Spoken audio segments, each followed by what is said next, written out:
have to give credit to Big Family Homestead. I believe that's their site, but that's who we actually are using their recipe. Found it to be the most simplistic. So here are the ingredients and what kind of breaks down to for measurements if you're interested in trying this yourself at home. So first we have in our stainless steel pot 3 cups of filtered water, and then we have actually 13.8 ounces of our lye, highly toxic, dangerous. That's why you see the gloves are ready to go, and then the glasses are gonna go on, okay? So you do have to treat this as a chemistry lab. After the lye, we figured out actually the 13.8 today is based on 5% saponification, what we wanted to experiment with today. Next, we have 2 pounds of coconut oil. I have some in the semi-solid form, remainder in the liquid form, but equaling 2 pounds. And then we have 2 pounds. We're gonna try palm oil this time. That's a change. We used sunflower oil last time. And then we go on to our 2 cups of lemon juice. And these are just extra things that I guess adds to the nice qualities of skincare and taking care of your skin needs in a natural way. So they're just kind of luxury things from here on out. We do have some dry goat's milk, but I'm looking into actually using raw goat's milk next time and experimenting with that. So I'll let you know how that goes when we try that. Goat's milk is just a 1/3 cup. We have stearic acid, 2 ounces of that. We have some canola oil, another 2 pounds. So basically it's all equal ratio amounts of our oils. And today we're using canola, coconut, and palm. We're looking for a little more of a hard soap. Our last soap batch came out nice, but was a little softer than what we wanted. So we're going for a little bit more of the harder bar. And then finally we have some sweet almond oil, just again another nice skin moisturizing product. And we're going to experiment today with some tea tree that we picked up from the Greek festival. 3 bottles of that, and then I had another one in my closet. And then just simple tools, as you can see down here, and we'll get started. Okay, I now have my safety gear on. I have my glasses, I have my gloves. I'm ready for the chemistry lab that we've set up. We're in a nice ventilated area. We're out on our screen porch area, so there's a lot of fresh air coming in. What you need to know about the lye is it's sodium hydroxide. It is a highly volatile chemical, and it will cause chemical burns on your skin. We should have some vinegar out here, and maybe we'll pause and grab that in a moment before I add it. So I'm gonna slowly add the lye, the sodium hydroxide, to the water. Never do this in the reverse order. Everyone who's made videos has said this because it will cause a very bad science experiment and you will get hurt. And make sure that you're breathing in the fresh air. It's gonna get up to a high temperature. It's gonna have to cool down. That's all the chemical reaction. That's why we're outside. I am back. We now have vinegar in the background as a safety precaution that you should always have. I'm gonna slowly add, very cautiously, carefully, this 13.8 ounces of sodium hydroxide into our water. So, and I'm gonna whisk slowly.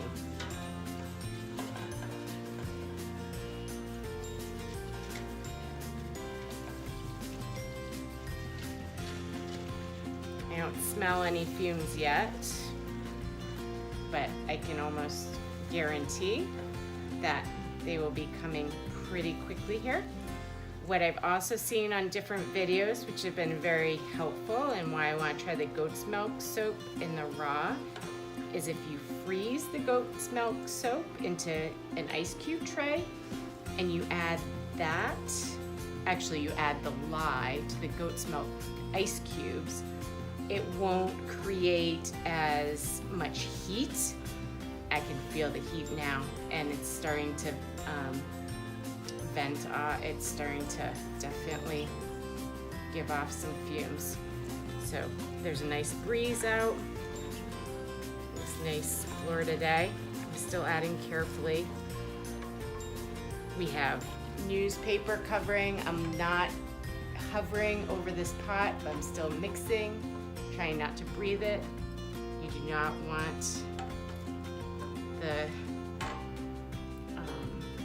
this to enter your lungs. So I'm just gonna. Okay, we're back. It's been about 20 minutes of wait time, but we're now down to about 150 degrees for the lye solution, and that's what we want. So now we can go ahead and start adding our coconut oil. So again, I have about 2 pounds of this. I'm gonna just gently, carefully scoop this in if I can. And you'll notice that we're gonna wait for that to kind of melt. As we, there you go.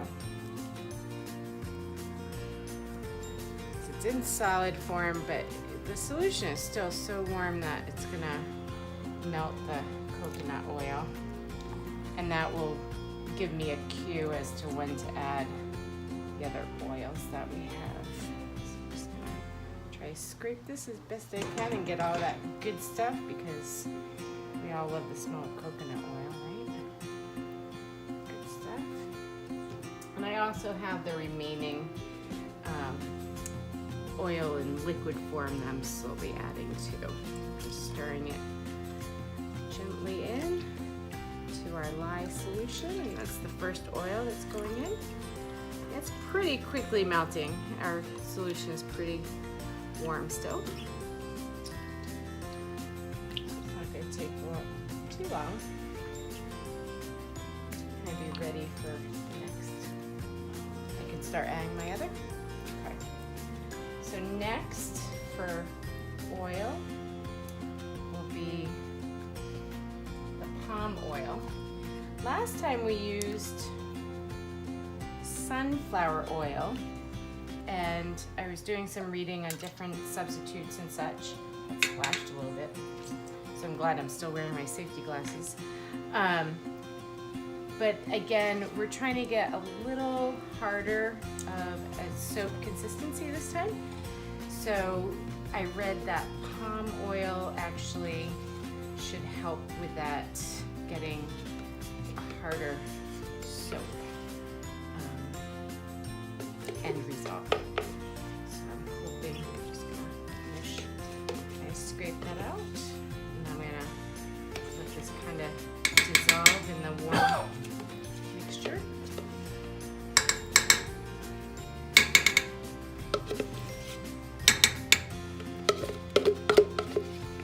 That's good enough. Just start whisking to let all these more solid oils blend and dissolve in the warmer lye solution. And it's dissolving pretty quickly. After this dissolves a little bit, I'll add the canola. So remember, the oils are each 2 pounds is what we add, 32 ounces. And we do have one of those electronic scales to help with getting the exact measurement done, because this is a science experiment. It's chemistry, so you have to be more accurate with your measurements. Okay, let's just about dissolve. Just a few more.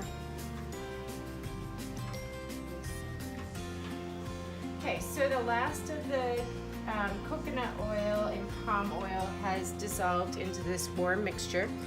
We're down to about 115 degrees, 120 thereabouts. So now I can add the 32 ounces of canola oil, and this is our last oil. I'm just adding this slowly as we added everything else, slowly and carefully. We're no longer too concerned about the whole reaction with the lye, but we're still being cautious from what I understand. So that's in. And then next on my list is the lemon juice. And I have a note, add it slowly and stir until it's smooth. Like that.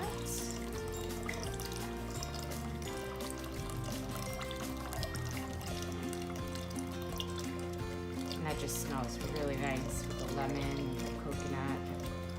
Now getting a little aromatics in there. Okay, lemon juice is in, and I feel like it's pretty smooth. So I have 1/3 cup of dry goat's milk. We cheated a little bit. Hopefully we'll find some nice local farmer who will supply us. And I'm supposed to add this slowly. I didn't do a great job, sorry. So I just want to make sure I get all the clumps out because it's dry. Going to incorporate that, and soon we're going to go to the emulsifier because it does take a little bit of work to get to the actual trace. I'm trying to find the word, that actual place where you're seeing trace, and it requires quite a bit of stirring if you're just to whisk it. So everyone seems to use that emulsifier. The last bit of that nice goat's milk, and that just adds, of course, a little more skin benefits, and this recipe seemed nice, and we received some good compliments. So go from there. So goat's milk is incorporated, so now it's stearic acid. I think that was only, I can't remember the amount, but I went through it earlier. We'll post it at the bottom of this. Yeah, we'll add the actual recipe list. So I'm just gradually pouring that in and getting it blended. There's no more fumes, but I'm still wearing my glasses just because, I don't know if anything that at this time, if there could be a chemical reaction. This is the only recipe that I've really seen with stearic acid, so I know it has something to do with the fats and the ratio, so it seemed to work last time, so we're using it again, same recipe. And I'm just waiting, these flakes, I don't know if you can see it, but they're taking a little bit to dissolve. And then we finally have some sweet almond oil. But I just want to get a little more of these flakes dissolved.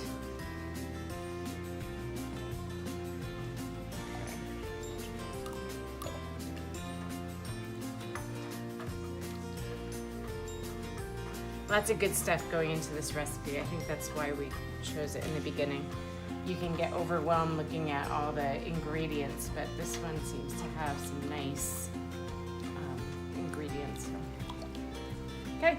We're ready for the emulsion blender, so I think we'll pause here. Okay, so safety glasses, gloves. We're no longer in a dangerous, situation with the chemicals. So I have the emulsion blender, and everyone who I've watched on videos encourages you to enter it at kind of a 40-degree angle, submerge it, make sure you're down there, shake it out a little bit, and then start it.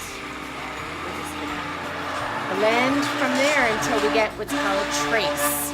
We'll be back with what trace looks like. If you want to see what this looks like for now.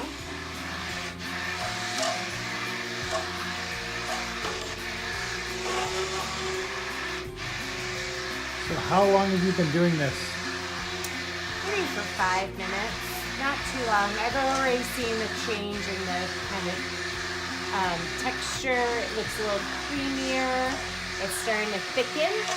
We're going to be looking for something that's called trace. So when I lift this up, I want to leave a mark on the top. We're not there yet. So I'm going to submerge this again. There. If you watch the line it leaves, I don't know if you can see this, but it's doing what's called trace. It's kind of a pudding texture. And that's what you want. And then it's ready to add the essential oils. So I can already smell the tea tree, and it smells really nice. I'm psyched. We're hoping for a little more of a scented soap this time around. And we're also hoping for, again, a little more of a hard soap that lasts a little longer. Our last batch came out a little soft. So here's tea tree, and we're gonna add about 2 ounces in the end is what the recipe calls for. I don't know what we actually ended up with, but we're gonna add quite a bit because it just didn't come out that scented last time. So we want a little more scent this time around. And hopefully, you know, all essential oils, some of them are really strong, some of them are, you know, the citrus ones aren't quite as strong, and I think that's why maybe our last batch didn't come out as fragrant, because we used grapefruit, which is really nice, but we need a little more. So giving this one a try.